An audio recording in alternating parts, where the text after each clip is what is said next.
America ഉണ്ടാക്കിയെടുത്തൊരു സാധനമാണ്. India അത് വളരെ കാര്യമായിട്ട് മുന്നോട്ട് പോയില്ല. ട്രംപ് വന്ന ശേഷം ചൈനയ്ക്കെതിരെ കാര്യമായ കാരണങ്ങൾ വെച്ചുകൊണ്ട് മുന്നോട്ട് പോകാൻ തീരുമാനിച്ചു. അങ്ങനെ ഉണ്ടാക്കി അതിൽ ഏറ്റവും കൂടുതൽ പ്രാധാന്യം ഇന്ത്യക്ക് കൊടുത്തു. കാരണം ഇൻഡോ പസഫിക്, ഇൻഡോ ചൈന ഓഷ്യനുമായിട്ട് ബന്ധപ്പെട്ട രീതിയിൽ മററ്റായി. ഇതാണ് ഈ സംഭവം.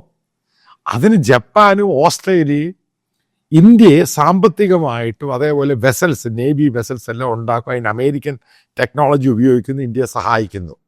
ഇതാണ് കോഡ്.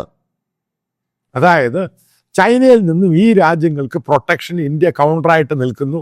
സാമ്പത്തികമായിട്ടും ടെക്നോളജി വൈസ് ഈ രാജ്യം അമേരിക്ക ഉൾപ്പെടെ സഹായിക്കുന്നു.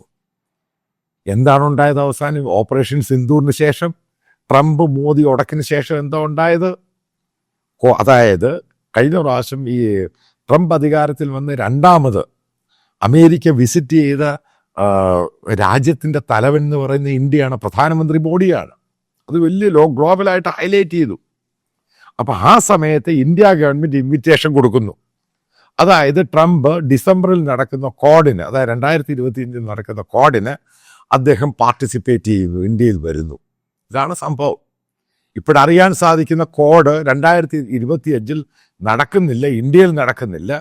അതിന് പ്രാധാന്യം കുറയ്ക്കുന്നു.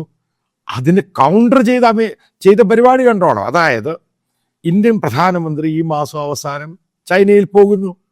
അതിനെ കൗണ്ടർ ചെയ്തുകൊണ്ട് പാകിസ്ഥാൻ പ്രധാനമന്ത്രി ജപ്പാനിൽ പോകുന്നു.